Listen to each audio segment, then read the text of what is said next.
এই যে শুনুন, আমি আপনার কি ক্ষতি করেছি বলুন তো, যে প্রত্যেকটা পদে পদে আপনি আমাকে এইভাবে বিব্রত করে চলেছেন? কতটা সস্তা মেয়ে ভেবেছেন আপনি যে বাড়ির সকলের সামনে এভাবে দাঁড়িয়ে আপনি আমাকে বিয়ের প্রস্তাব দিতে পারেন?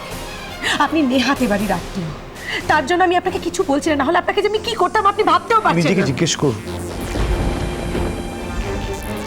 Ask yourself.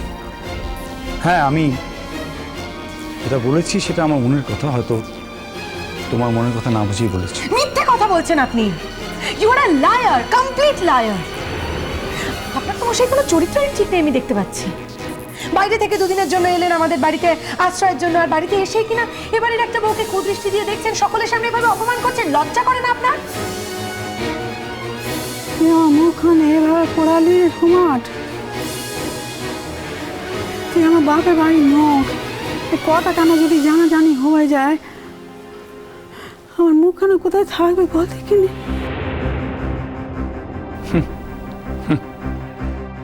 আসলে সঠিক সময়ে সঠিক কথা বলে ফেলেছিলাম। সরি শোনো দিদা, আমি না বুঝতে পারিনি যে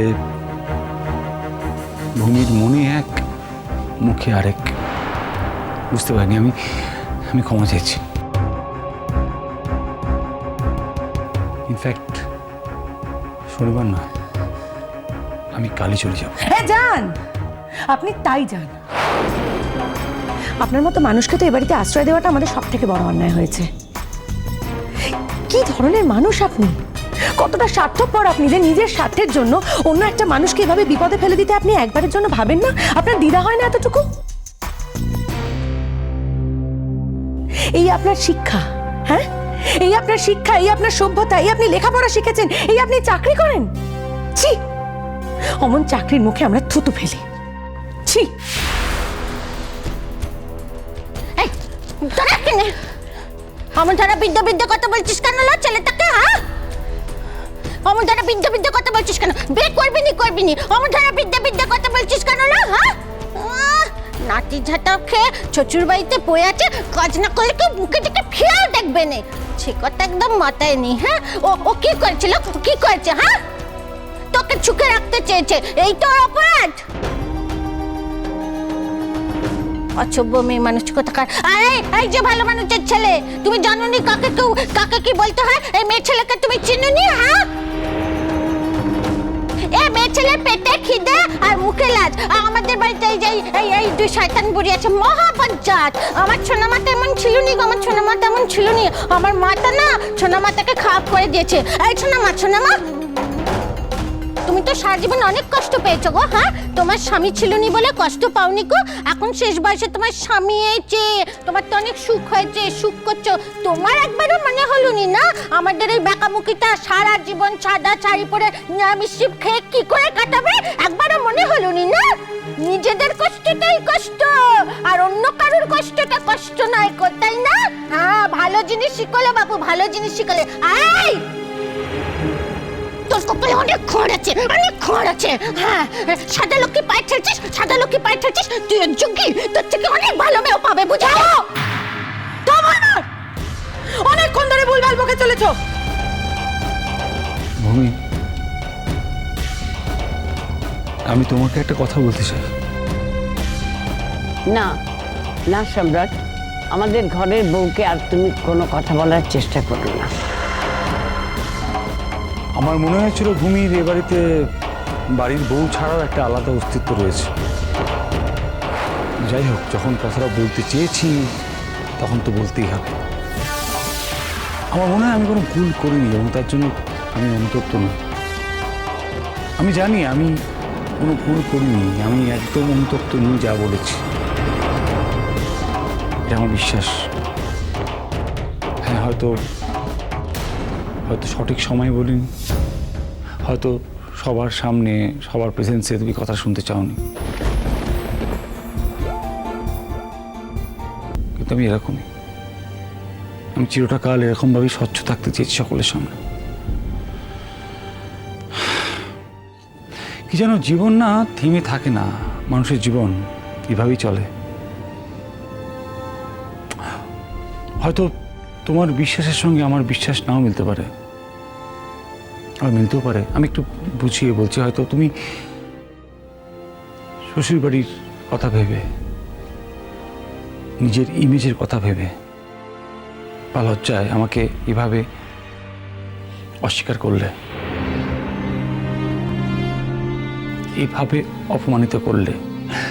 আমি একটা কথা বলি, আমি আর কোনোদিন এভাবে তোমার সামনে আর দাঁড়াবো না।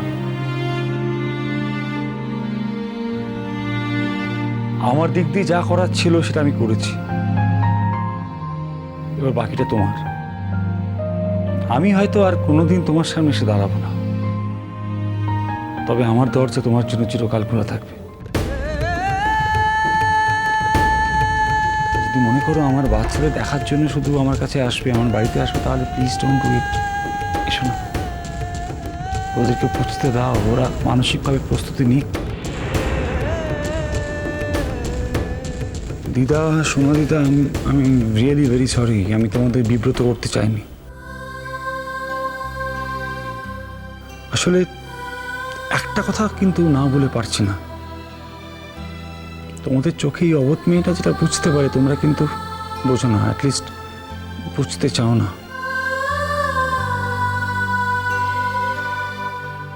হয়তো সংসারের সংস্কার, অস্তিত্ব, এগুলো টিকিয়ে রাখার ভয়েই মানতে চাও না, বুঝতে চাও না। যাই হোক, সেটা তোমাদের ব্যাপার। এখন তো আমি ওপরে যাচ্ছি। হ্যাঁ, আমি এই বাড়ি ছেড়ে চলে যাব, কিন্তু আজকেই পারবো না গো, আমি সেরকম প্রিপারেশন নিইনি। আজকে বললে তো আর বাড়িটা খালি পাবো না, তাই আমি কথা দিচ্ছি কালকে চলে যাবো এই বাড়ি ছেড়ে।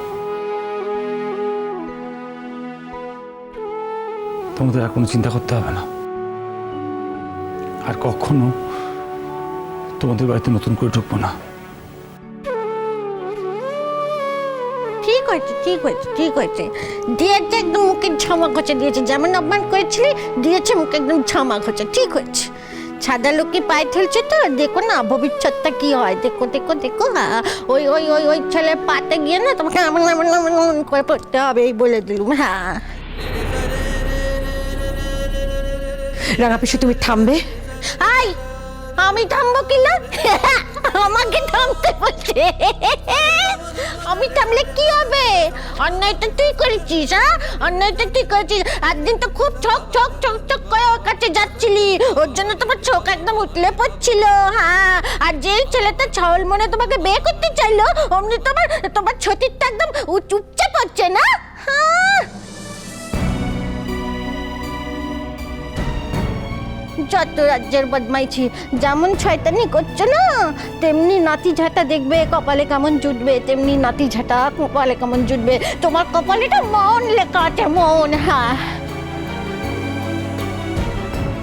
ও ছেলে যা বাবু, চলে যা বাবু, চলে যা চলে যা চলে যা চলে যা। হেটা কখনো আসবি না। একটা ভালো শূন্য মেয়ে দেখে না একদম বিয়ে করে নিবি। হ্যাঁ, একদম বিয়ে করে নিবি। এ বেকাবুকির দিকে ফিরেও তাকাবি না। দেখছিস তো কেমন ধরে ছয়তানি। হ্যাঁ, তোকে সবার জন্য কেমন করে অপমান করলো, দেখলি তো?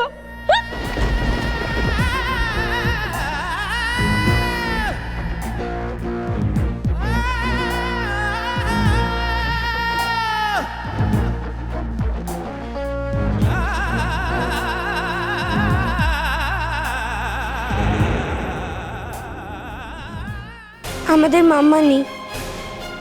এই বাড়িতে এসে আমরা একটা নতুন মাম্মা পেয়েছিলাম, সেটা তো আর কারো সহ্য হলো না। সেই মাম্মাটাও খারাপ হয়ে গেল। কালকে একবার আমাদের সাথে কথা বলিনি, আমাদের ঘরেও আসেনি। তাই আমাদের কোনো মাম্মা চাই না কাউকে। বাবা বলেছে বাবাই আমাদের মাম্মা, আর বাবাই আমাদের বাবা। আমাদের সঙ্গে কথা বলনি বলে আমরাও কথা বলবো না।